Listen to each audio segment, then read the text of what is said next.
Hi everyone. Thank you for joining us this evening, and hope you and your families are safe. Uh, I'm Ankit Pal, CEO of Blobcity, the makers of the Blobcity AI Cloud. It's this technology that enables you to do AI at scale without worrying about the infrastructure. You can check us out at www.blobcity.com. That's blobcity.com. So, quick check before I proceed. Can everyone hear us? Maybe you can put it in the chat box. Can you all hear us? Hi. David, can you hear me? Me as Sorry? just asking you. Yeah, can you hear us? Yeah. Okay. All right. Uh, so, talking about this genesis of this idea of the fireside chat happened when we realized that there are a number of people who are from outside the field, who heard of terms such as data science, AI, machine learning, but didn't know how these are being applied in the real world. So we, as Blobcity, decided to bring in experts to talk about their experience from the field and demystify it for us. So this format of a conversation is something we believe is far more entertaining than just a presentation, a boring presentation. So also puts less pressure on the guest, right? Now some ground rules to make this more effective. It's a 1 hour long webinar. The fireside chat will be for 40 to 45 minutes, followed by a 15-minute Q&A. So please type your questions in the chat box provided, and this can happen during the fireside chat, and we will be able to track them. Also, a disclaimer: opinions provided here are purely the speakers. The company, these do not reflect the thoughts of the company, that is Blobcity and Swiggy. No pressure there. Now, please pardon any internet outages if that happens. Someone from the Blobcity support team will jump in and entertain you until it's sorted out. There is a digital goodie bag for you at the end of the webinar. So please stay tuned until then. So without further ado, I'm going to invite David Zakam, our guest of the evening. And if it seems like I'm reading this, I'm not going to mug it up. This is an introduction to David. I am. So David Zakam is the Vice President and Head of Analytics at Swiggy. Everyone here knows Swiggy. He has 17 years of experience in analytics and data science. At Swiggy, David's teams are working on improving customer experience, helping restaurants grow through insights, providing better discounts, reducing cost of delivery, and evaluating new business models. Prior to Swiggy, David was at Musigma, where he consulted at 23 companies across 9 verticals, led analytics teams over 450 people strong, and managed strong senior client relationships in Europe and the US. Interestingly, he started his career as a scientist, writing algorithms to identify drugs using computers. And very interesting, we'll talk about that. He's a graduate from IIT Delhi 2001 and IIM Calcutta 2006. Very impressive IIT IIM, obviously. Outside of analytics, his interests are on the creative side, including playing the drums, singing, learning new languages, and sports. So, David, we're probably going to ask you to sing at the end of this. So, all right. So there's a guitar at the. Yeah, you have a guitar at the back, yes. Yeah. That'll be Apologies nice. for my. This is how. Don't look anything like my photo now. Right. You don't, nor do I. I've shaved as well. So that's all right. So we've, I've known David for the last 18 years, and he is one of the smartest people I know. I've known, and I'm not saying it because he's a guest here.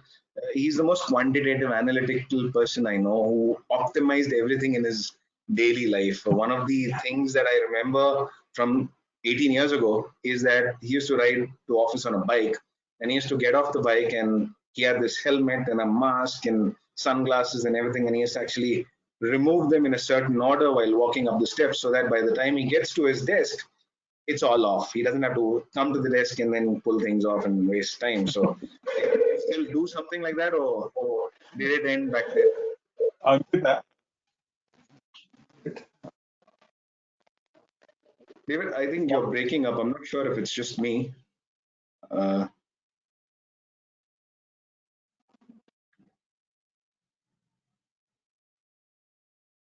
Can the rest of you hear him? Yeah, maybe.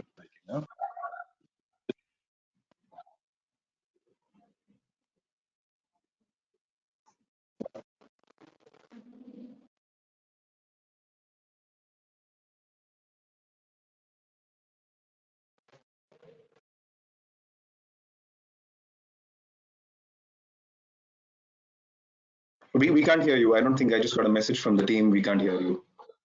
And taken off my headphones. Can you hear me? Oh yes, absolutely. Yes. The problem there. Yeah. They do the same thing. I know exactly where to park my bike and the specific order of removing the sunglasses, removing the helmet. Would you be a little louder, David? Again, we can't hear you. You're not audible. Specific order of removing various aspects. I even have a view of exactly which part of the office to sit in. So,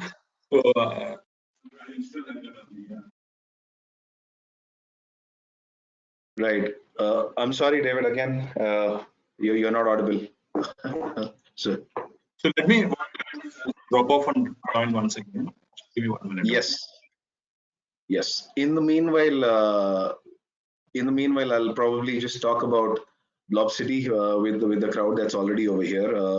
Please do visit blobcity.com. We have this AI cloud, and maybe I'm going to talk about the goodie bag before we reach the end.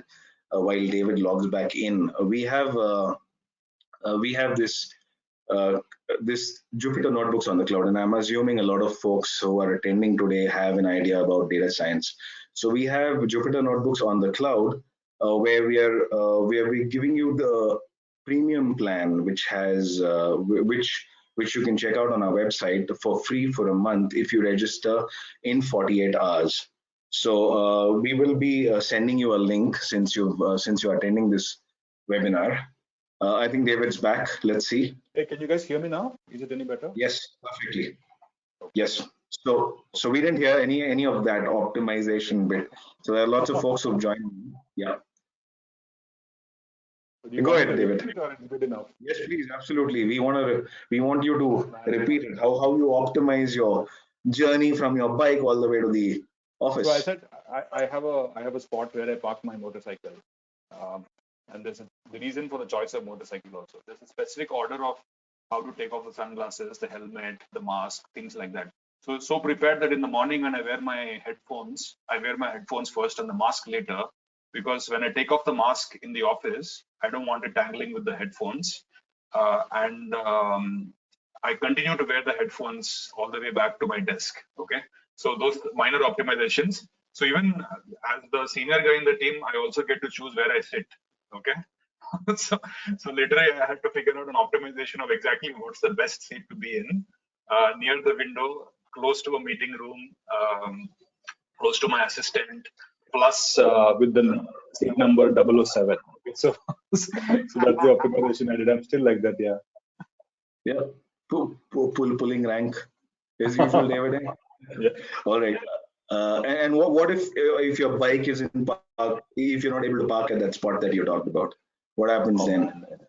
So I'm a bit like Sheldon that way. So I'll be like it doesn't compile and like somebody else.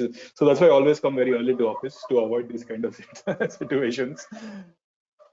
Nice. All right.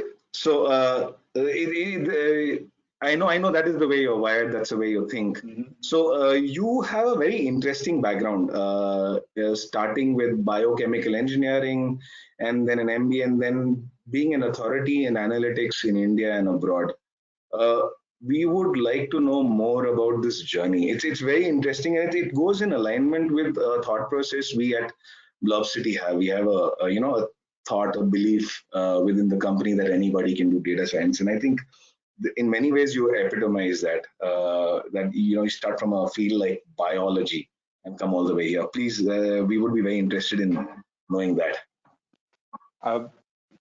So as a child, I wanted to be a scientist. Okay, and to be a scientist, you need to go to IIT. So I went to IIT, graduated. The choice of biology or biotech as a department was just my rank was good enough for biotech. Okay. Then my first job was actually very interesting.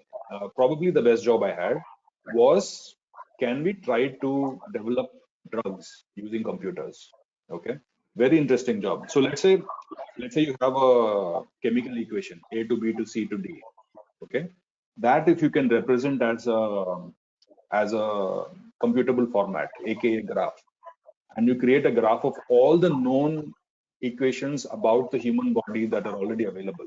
Okay, then literally you can simulate things using the virtual human body, as opposed to doing things like clinical trials and things like that. Okay, for example, if you want to find a cure for COVID, you could take 10,000 compounds and say, please tell me, based on how I understand the COVID reactions work, how that affects the human body.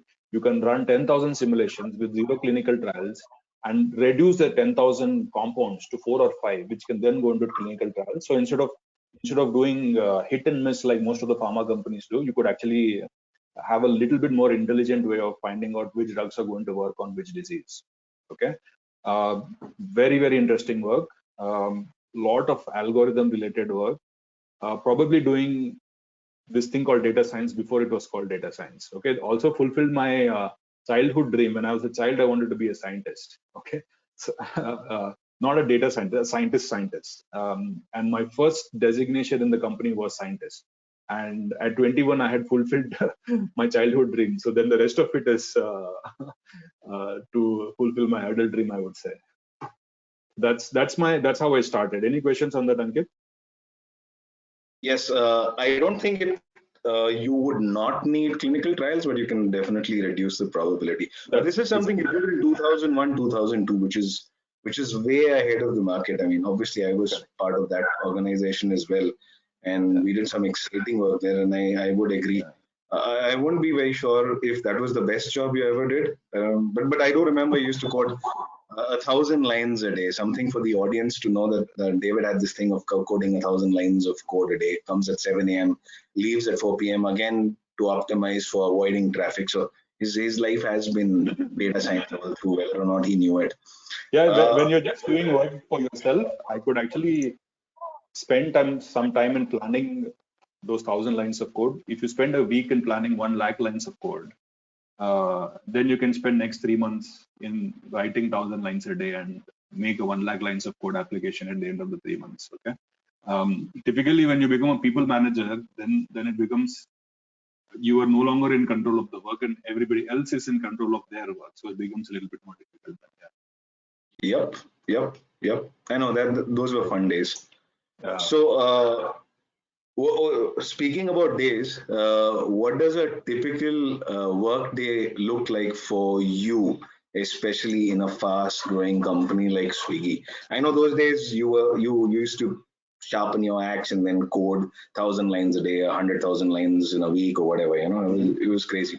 Now you're a people manager, you're a vice president of a hyper-growth, hyper-local delivery company.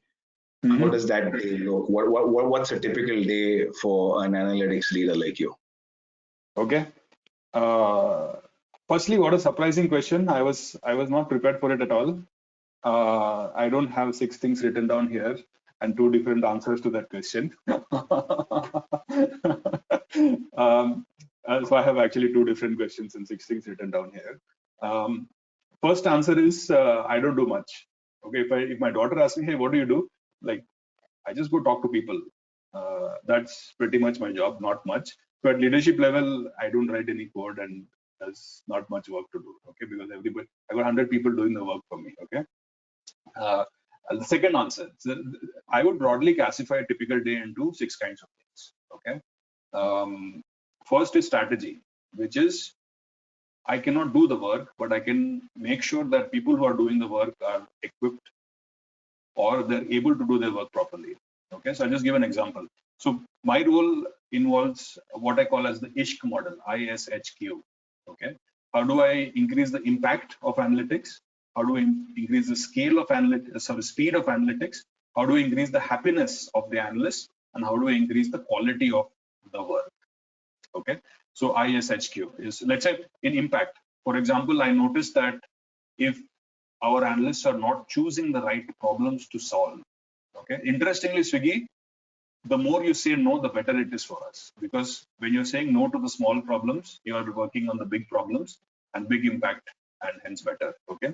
So now strategy could be, hey, how do I change the way my team works so that as a process, they're able to only say yes to the high impact problems and no to the low impact problems. Okay, that's strategy, right? Speed could be things like, okay, I've noticed that we do X amount of, let's say, 100 experiments every quarter, and out of which this portion is done by humans. Why can't I build a system, invest in the system which can automate the whole thing for us? Okay, that increases the speed of doing the analysis. So these are things on the strategy side. Okay. Second thing I would say is, as part of the leadership team, my responsibility is also to the larger Swiggy itself. So there are leadership level decisions we need to make. I need to influence my peers and the rest of the org. So I play my part in the leadership role of the company. Third is, I'm always interested by a wide range of problems. So I spend a lot of time with my teams trying to understand the work they are doing. Okay. What that does is, A, they get input of if they're going wrong, they know it early. And B, I'm able to understand what is happening, so that back to when companies making decisions, I'm usually the numbers guy in the room, and I have full details that I can help company make progress in the right direction. Okay. Also, what it does is, when a senior member is listening to the analyst present, okay, it gives the feeling to the analyst that, hey, somebody big is listening to me, my work is meaningful, things like that. Okay, so that's the third thing. Back to about meaningful work, I also feel that if I'm not doing much work, as I said earlier, I need to invest time in people development so that they do the work. Okay. So I literally, with all of my all of my direct reports, I talk to them once a week or once in 2 weeks, depending on the need. My skip level I do once a month, and I have a set of lead analysts, 12 to 13 of them, who I meet once a quarter. So at any point of time, I'm working at mentoring about 20 people, because if I have a good team who's doing a good job, I don't have to do any work. Okay. The fifth one would be the tough part or the difficult part, which is the escalation. So I get many kinds of escalations. One is 2 of my direct reports are fighting and I need to break the tie. Okay, it's a simple thing, not too stressful. Or somebody's unhappy with somebody else outside of the analytics team, and they need me to interfere and fix that conflict. Third is a little bit different, which is there are places where I need to use my influence because my team is not able to influence, and go and influence the rest of the org. So those are the different kind of escalations I have. So these are the 5 broad categories of work that I do. The 6th one is also very important, which is self-development, which is one of the things I try to do is, as I'm doing my work, I'm also watching myself do the work. Okay, so there is a constant feedback loop which is going in my mind, and I spend a lot of time trying to figure out what are the gaps. As I said, I like to optimize things, including myself. As I'm doing the work, I figure out what the gaps are, and I slowly try to optimize it. So self-development or sharpening the axe is also an important part of it. So just to summarize the 5 things: strategy, what should I be doing to ensure that my team is able to do a good job, contribution to the larger Swiggy leadership, getting to understand the work that is happening, people development, escalations, and self-development. Okay. That's, yeah, lots of lessons there for all of us. And thank you very much for putting it in that 1 to 5. Why am I not surprised? David would do something like that. But so there is a lot of interesting work happening, and you do get involved. So, in terms of your involvement in the work, and we'll use it as a segue into the core of this conversation, that is hyperlocal delivery. The future of data-driven hyperlocal delivery. When you say you involve yourself, in understanding the problems, their teams, and all that, to what depth do you go? Do you actually sit down and help them formulate solutions? Is there that mentorship angle to it, or do you just brainstorm with them? How does it work? And the fact that there's crazy problems, I can't even begin to imagine the kind of problems in real time you guys must be coming across. Or am I just oversimplifying this? So there is some stuff that I do, and there is some stuff that I'm supposed to do. Okay, so I'll tell you both. I think my role is to tell people what to do, but not how to do it. Okay, so I can go to one of my direct reports and say, hey, I want you to create a system which will automate all of our experimentation work. Okay, I usually don't tell the person how to build the system. Okay, because there are competent people who will build a system because it's needed. I need to convince the person it's needed. So what to build versus how to build. Okay, what to do versus how to do. But coming from the analyst background, there is some intellectual curiosity to figure out what's happening. Okay, there are some times when I just, because of my intellectual curiosity, get into the details. Okay, so like for example, if there are escalations on a few topics, right? Or some people are more prone to escalating, I'll be like, hey, why don't some people work with me on this topic? Okay, I'll have a small set of people who I'll work with directly with the analyst, micromanage that particular project. It's a way to understand what's happening in the what are the new things which are happening in the business as well. So especially when I was at USigma, when I was doing very large teams, I only had 2 direct reports at my largest team that I was running. But then I had 6 or 7 business analysts who would report to me. Okay, 2 senior people and 6 analysts, and I would just work with the analysts just to figure out how it is to do the job, right? They would directly report to me. So that's how I kind of operate at Swiggy as well. Okay, very interesting problems though. I can talk a little bit more about them later on, but it makes you want to get in and try and address some of them. Yeah, perfect. So now there was delivery at people used to, there was a time when everyone ordered something from a restaurant in your area, and then food was delivered, and then it came up to an app where you can order in real time food from wherever you want.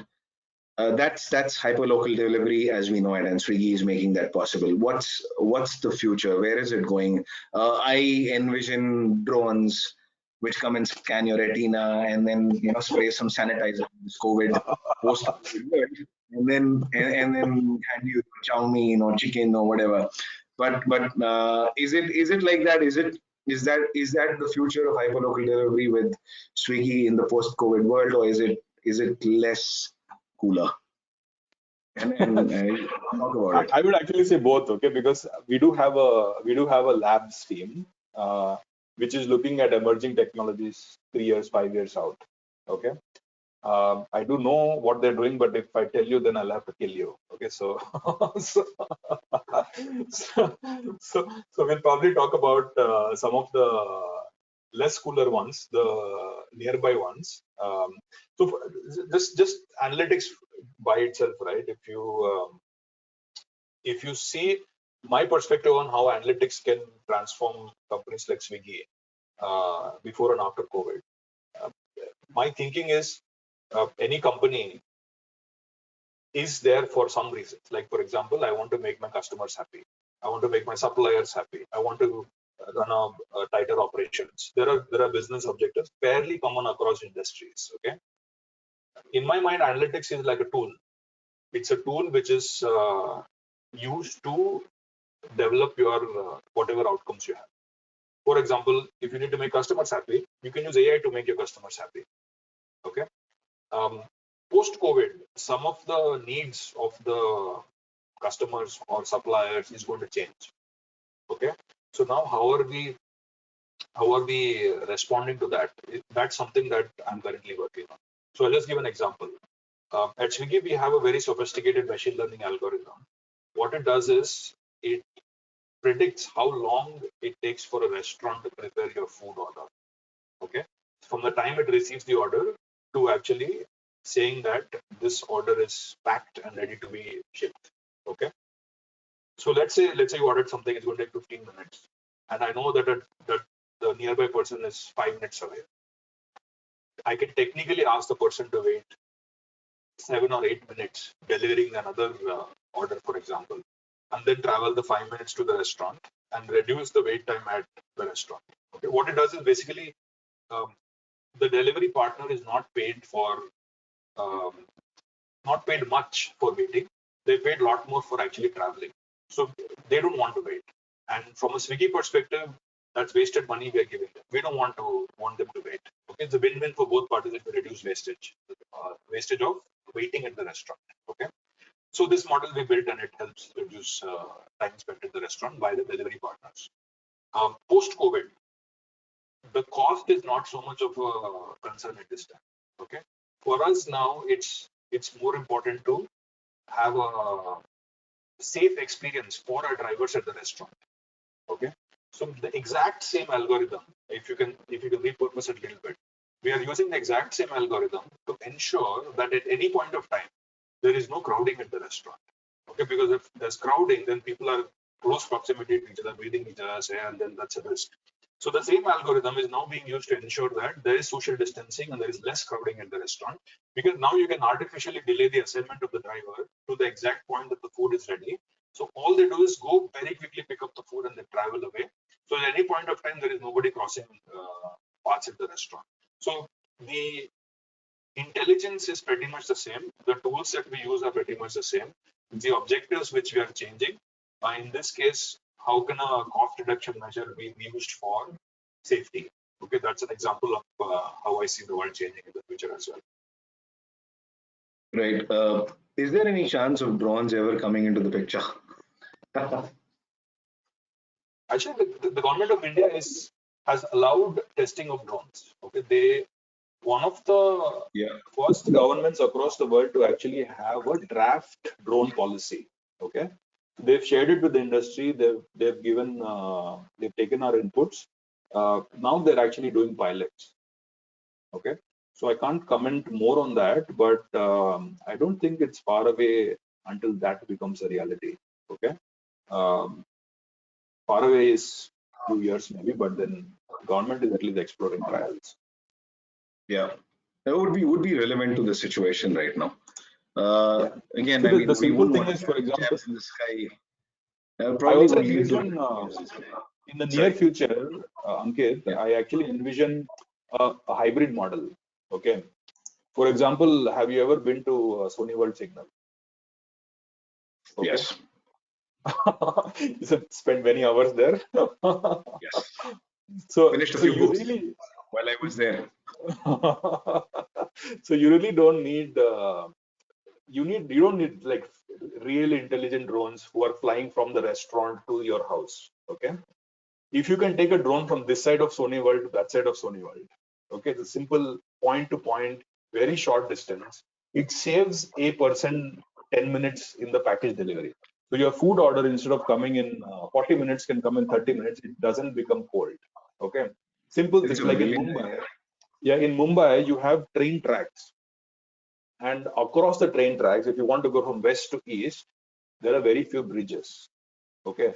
If you order from a restaurant on the other side of the train tracks, the delivery partner has to go all the way around to the bridge and come back. Instead of doing that, all we can do is send a drone from this side to that side. It's like a 30-second trip. There is a partner on the other side picking up the food and driving. Okay, so the food becomes fresh. Technically, it's just a hybrid model because you can then have the drones from this side of Sony World, that side of Sony World, train tracks, any big high dense traffic areas, things like that. Those are like immediate next steps we can do, right? This just small segments of the journey which are being done by drones. Yeah, that's very interesting. Again, this is just an idea from me. I don't think Swiggy will do it in the near future. It's Well, just that there could be people in this attendees over here. I mean, with the large number of attendees that we have right now, there could potentially be someone who can actually build a startup out of this. I think it's a fantastic idea, especially in the India context. The only worry is with the skies get crowded as well. But then, yeah, we'll have to wait and see. We'll have traffic jams. Might as well just drive. Anyway, so as a now that we're talking about the post-COVID world, as an industry or as a company, do you see this COVID situation benefiting you guys? Because there was a time when people didn't order online and all that. There may be a large section of that, and now because of the restrictions and all of that, is that actually helping you guys? Is it beneficial to you guys? there are many parts to that question. Okay, I can't give a yes or no because there are different forces which are pulling us in different directions. Okay, first is the fact that people are spooked. Okay, so anything from outside coming in is an extra contact. I'd rather cook my own food, for example, right? People are spooked, so until COVID stays, people will stay spooked. Some people will decide not to order, some people will order. It's fine. Okay. Second thing I've seen is increasing reliance on ordering in. Okay, so it's the opposite of the first point. Okay, which is if I go to a grocery store, there are 10 people who can sneeze on me. Okay, if I order it in, it's just one touch point that I have, and even that is now contactless. So it's zero touch points. The items just appear at my doorstep. Okay, so it's actually much safer to order in than go and do the shopping at the grocery store. Okay, so that's an extra force. Our grocery orders have spiked. Our Genie orders, which is just send and deliver pickup packages across the city, that has spiked a lot. Okay, there's a lot of comfort in people now willing to order online. Okay, third force, which I hope is temporary, is just lockdown itself, right? If you're aware, the district magistrate makes the decision on what is open, what is not open. Despite the government saying certain things are essential, the local authorities can choose to be more careful. There's a lot of variance, and again, it's a hyper-local decision they're making, or a local decision they're making. There's a lot of variance in our business because of that. Because if, for example, all of Punjab, they don't allow food delivery, but they allow grocery delivery. Okay. Whereas in Bangalore, both are allowed. Okay. In Chennai, you can only allow order food during a certain time window. Okay. There is a fourth force, which is the labor at the restaurants. Literally 60% of restaurants are not open today. Okay. Because the labor has gone up to the villages and no way for them to come back now. Okay. So that also leads to some many forces happening. But if you see some of the key trends, right, comfort in ordering online, okay, that has increased quite a bit. Focus on safety. So we did an analysis that said if you have a safety badge in a restaurant, there's a X% more chance of people buying from it. So now people are actually willing to buy from a more expensive place, a more expensive item, if they know that that is a safe restaurant, because that is a change that is happening. I think our supply chains will change. So one of the things, again, you'll hear it first from me, is the last mile, right? When the food is coming to your house, can we use that for disinfection? Okay, one of the prototypes you're looking at is if you can have a ultraviolet light inside the bag, for example. Okay. David, your voice is breaking up again. People can't hear you. Oops. Yeah, it just keeps waning a little bit. You want me to go back and? Yeah, it's perfect now. It's perfect now. Yes. Yeah, maybe 3 points, 3 or 4 points. I don't know. So is it better now or not? Yes, it is better now. It is better now. Okay. So I was saying the last mile, for example, you can use it for disinfection. If you have an ultraviolet light in the bag, as the food or groceries are traveling to your home, they're actually getting disinfected. Okay. Supply chains might actually end up with the interim second last mile or last mile step where you're actually uh, disinfecting as an extra step in the supply chain. So that might also happen in the future. Those are some things that we are thinking of. Perfect. We have a whole bunch of questions coming in faster than I can read them.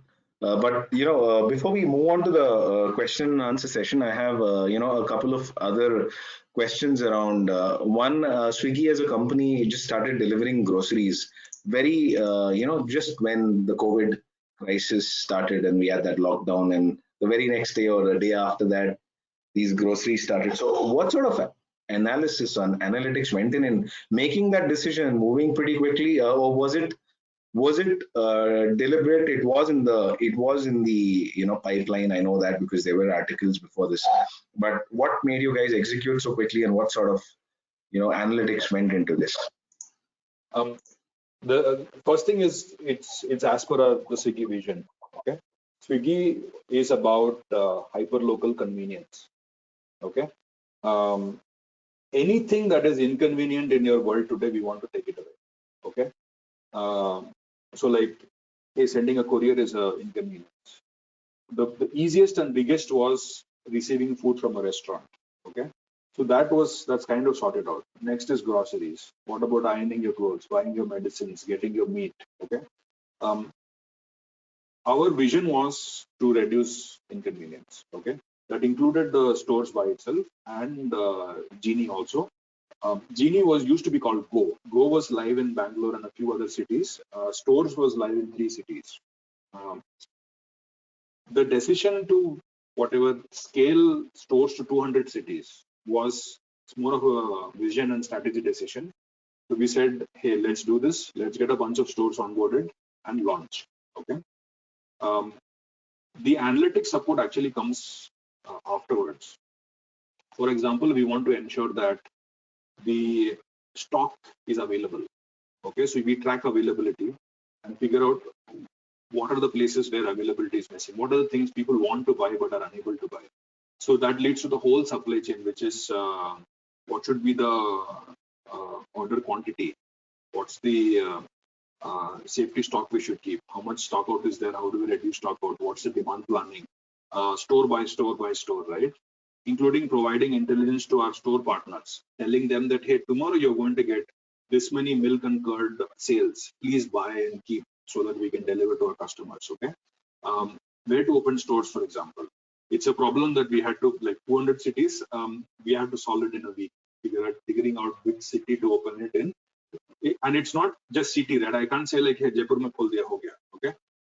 Even in Bangalore, what is the exact geographical location a store has to be opened in to be able to cater to the highest amount of population? Okay, that's a tough problem to solve, and we had to solve it really, really fast. So so the decision was strategic, but the execution required all these kinds of analytics, location, including things like, hey, how can we reduce the, let's say, cost of delivery, for example? Okay, how do we improve customer experience? How do we plan inventory, site location? How do we ensure that the store also does profitably and it grows as well? Okay, so all of these things we had to do as a post-op. But the initial products were actually built as part of our vision. We were at very, very low scale, 3 cities, 8 cities, and then we did this 200 cities after COVID. That was fast. I mean, commendable. I think a lot of people are depending on the service now. Yeah. There are other services which actually couldn't do as well as you guys did, and that's a personal experience I've had. Kudos to your team, I guess. Thank you.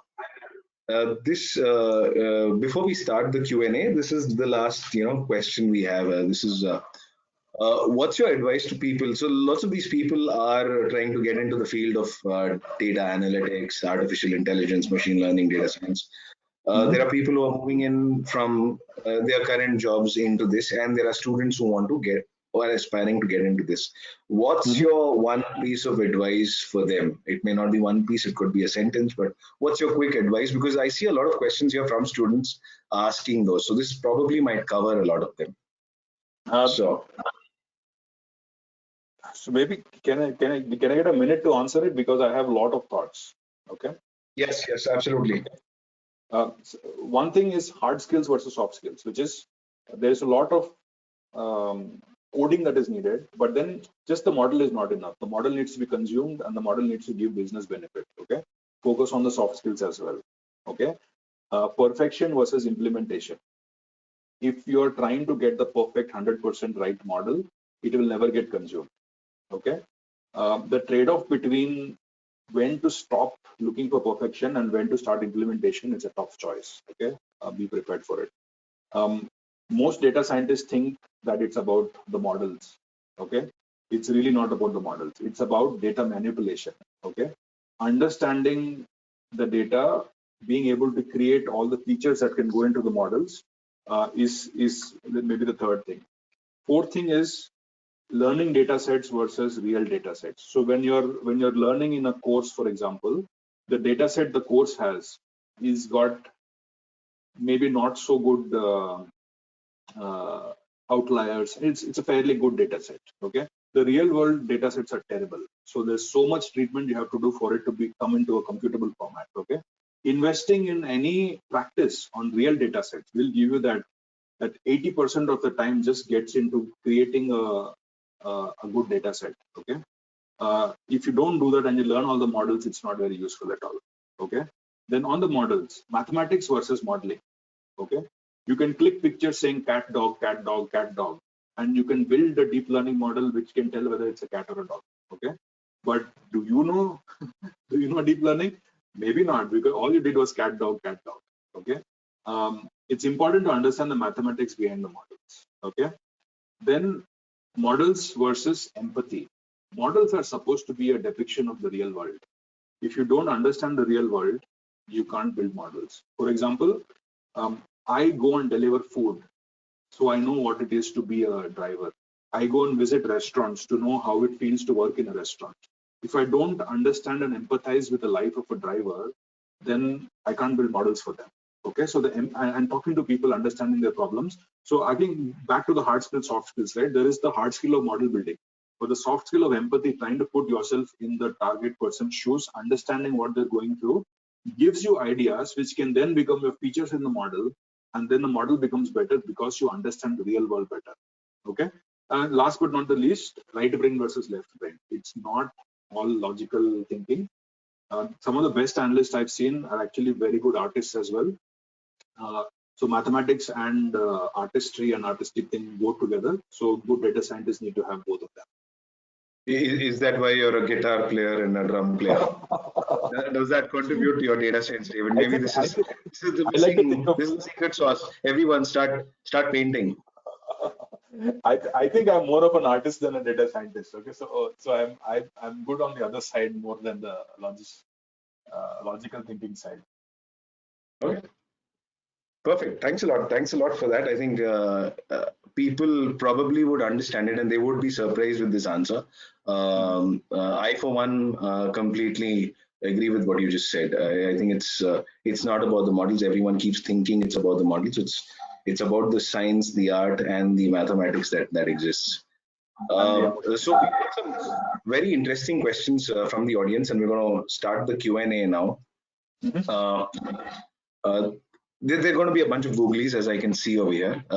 This one looks interesting. This is from Job Thomas. He says, David, do you foresee robots cooking and serving in restaurants? Once in a while, I get WhatsApp forwards on that. Hey, look at this robot cooking. I am not such a big fan of robot cooking, by the way. It might end up, again, my personal opinion, it might end up that we might have robots cooking, but there is a lot of art and finesse into cooking. Okay, if I need to make it into a process, it's easier to make into a process than getting a robot to build it. Okay, for example, basic things like tightening screws. When the screw is not set up properly, right? It is not fitting properly. The robot doesn't know it. It just tightens it. Okay. The screw failures in robot tightening screws are much higher than if humans tighten it. Okay. Similar thing, I think food is a lot more artistic thing. it's going to take a long way before robots start. Okay. Technically, you can have a robot make your coffee, which you already have. You press a button and the robot makes your coffee. For very, very process-driven things, like for example, I can see a roti being made by a robot, but I can't see a paneer butter masala being made by a robot. Definitely not biryani. I wouldn't mind that. I wouldn't mind having a little robot in my kitchen which does all of this, and you just say it or program it on your app. Just dump the paneer and the masala, and you're done. And that would be the best. I mean, yeah, life's become really hard these days. Anyway, moving on to this question by Vishwesh Patel. He says, what features and technology can we use in our online pharmacy ordering and delivery? What suggestions do you have for our online pharmacy ordering and delivery system? He clearly is an entrepreneur running his online pharmacy.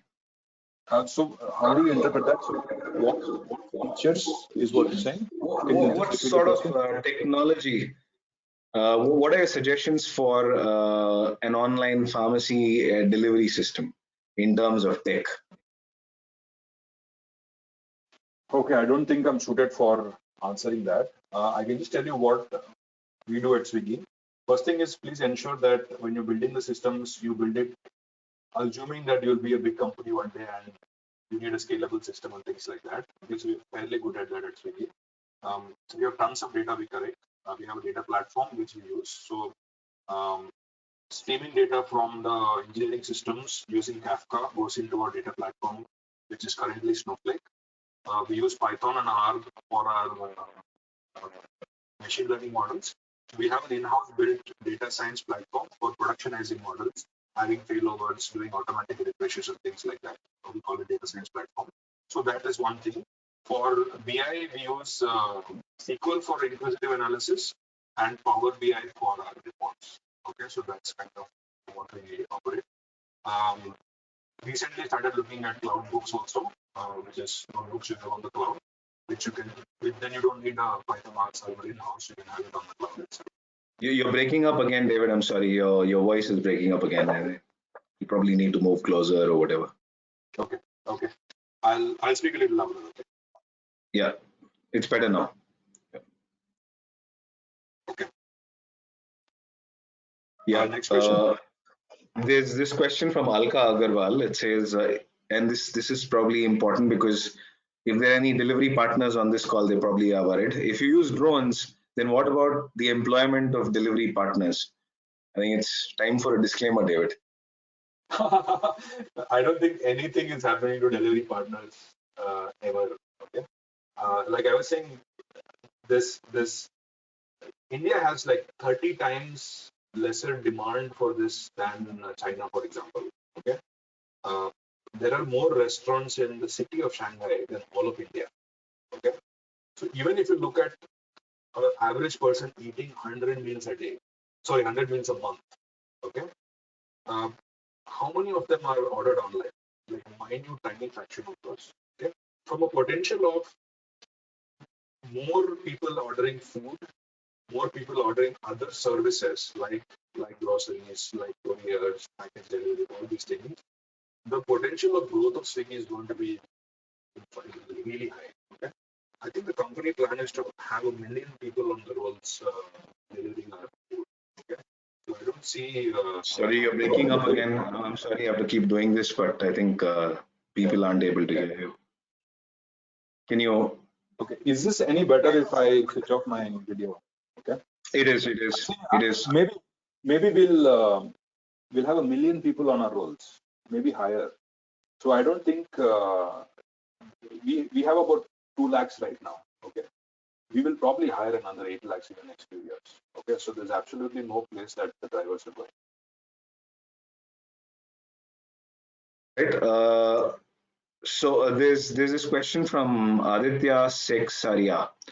Hi, Mr. David. As an analytics person, how can you explain the discount is very much required to push the sale as the commission structures keep going up on a daily basis, keeping in mind the hyper of local delivery in the future?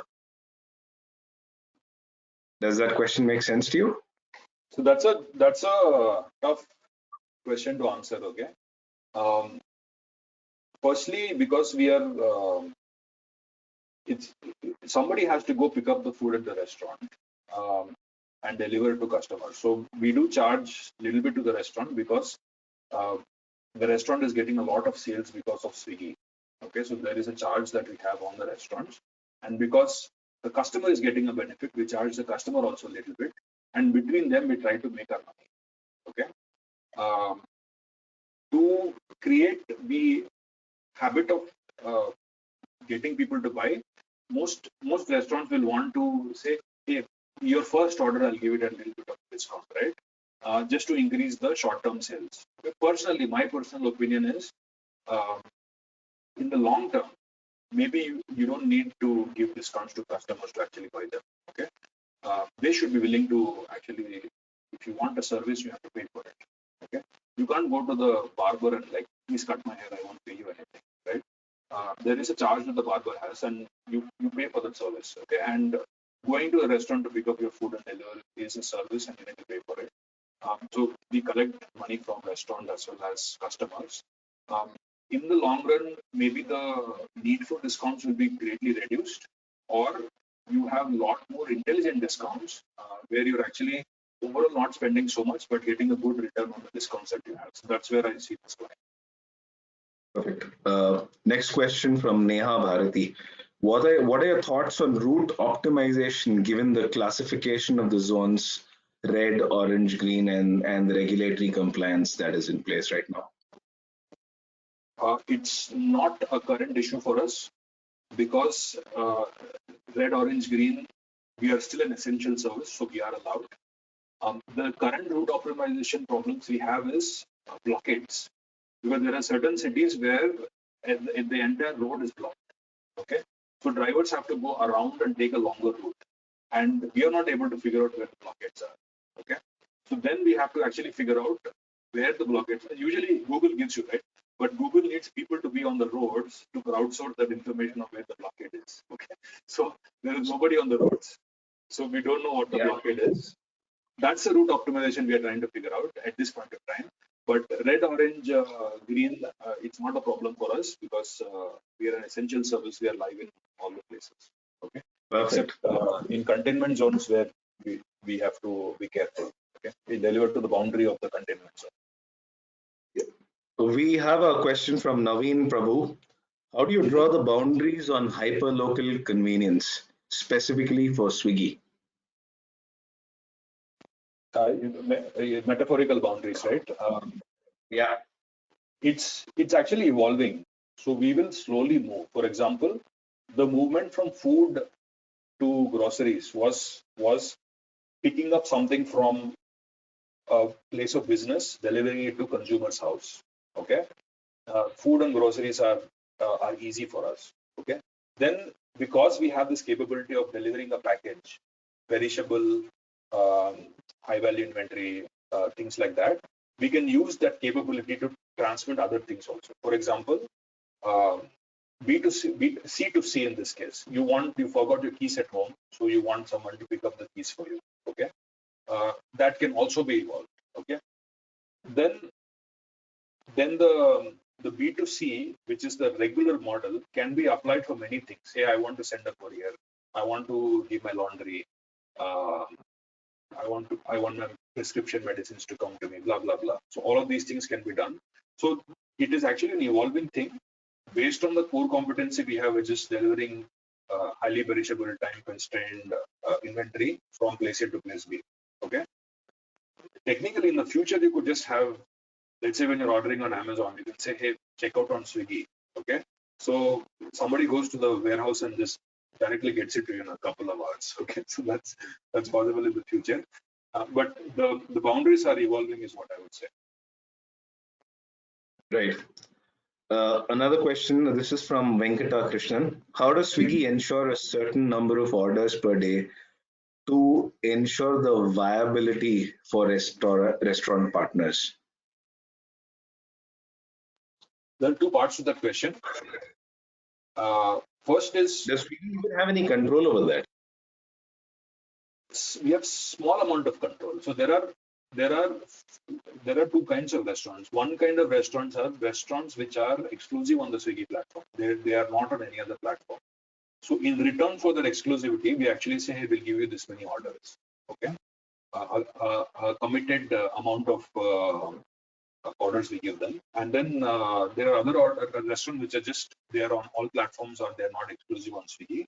So for the restaurants which are not exclusive on the platform, it's up to them to figure out how to grow. So what we do is we have one of the most consumed dashboards we have is a restaurant growth dashboard, a series of insights on how a restaurant can grow is given off to our restaurant partners. So they can actually look at all the insights that we have, very analytical, on exactly what they need to do to improve the orders that they get. Okay, so that's one option, which is a restaurant insights and growth from there.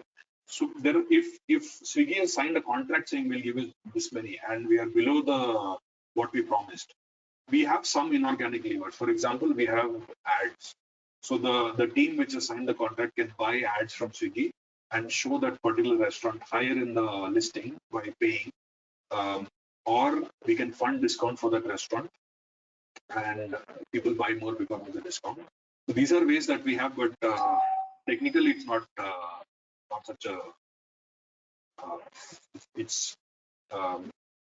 it's primarily the restaurant which using the insights can take care of it. Perfect. Thanks. Last question. Grocery delivery is something, this is from a guy called Nimesh Panda. Grocery delivery is something which others are also doing, like Big Basket. And what next level of innovation do you plan to bring to the future of grocery delivery that distinctly identifies you? What sets you apart? I would say one of the parts of the Swiggy vision is to be within 10 minutes of 90% of our target audience. Okay, that's one thing that might become a reality in the next few years. I would say 90% of urban consumers will be within 10 minutes of a Swiggy pod. Okay, so imagine trying to order your groceries, and you order your groceries, very quickly somebody picks it up and instantly they're at your house. Okay, so that's part of our vision. That's one innovation that we're looking at, and because we can be very data driven about what people want and what to stock, we can actually create a very high quality, low cost supply chain. Okay, that can pass on the benefit to the customer. That said, we actually do not want to compete against the big baskets. Okay, there are different kinds of use cases for groceries. First is your monthly buying, which you might actually physically go to a large store and buy. Then you have weekly buying, which you could probably have. So I do it on Big Basket, for example. But then there are daily top-ups, like hey, paneer khatam ho gaya. Can you buy paneer and come? So we want to focus only on the short-term daily top-up kind of thing. Okay, because to be able to beat a Big Basket or an Amazon or a Flipkart in this business, it's really tough. And the brick and mortar stores also have a lot of value. We don't want to play in the monthly or weekly space. Playing more in the top-up, daily top-up kind of place. Cool. There's one last question. This is from me, and I'm sure there are a lot of people here who want to ask this.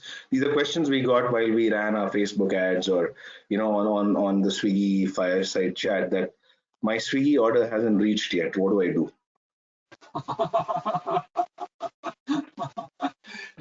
So literally every time I post something online, I do get this question. So I can actually say that as an analytics person, literally very small percentage of our orders are delayed. If your order got delayed, I'm very sorry about it. Please do contact the call center, and they will solve the problem for you. Thanks a lot, David, and thanks a lot to everyone who participated here. Now, quickly about the goodie bag, we are giving away our Blob City AI Cloud for free for a month to anyone who registers in the next 48 hours. This is the premium plan. Please go online to blobcity.com/cloud. You will get a link after some time. we have a guest coming in next week, and this is going to be a weekly affair in a webinar, who is a master's in public health from Harvard Medical School. He's run a bunch of health tech startups, and he has his last startup was funded by Peter Thiel. Extremely interesting on how to use AI to prevent the future pandemic. So I'm looking forward to all of you participating in that as well. Thank you very much for being here. Do like us on LinkedIn and on YouTube. And thank you very much, David, for taking the time and giving us these insights. Lots of learnings, is always very inspired speaking to you. Thank you very much. Thanks for having me. Thank you. Thanks a lot.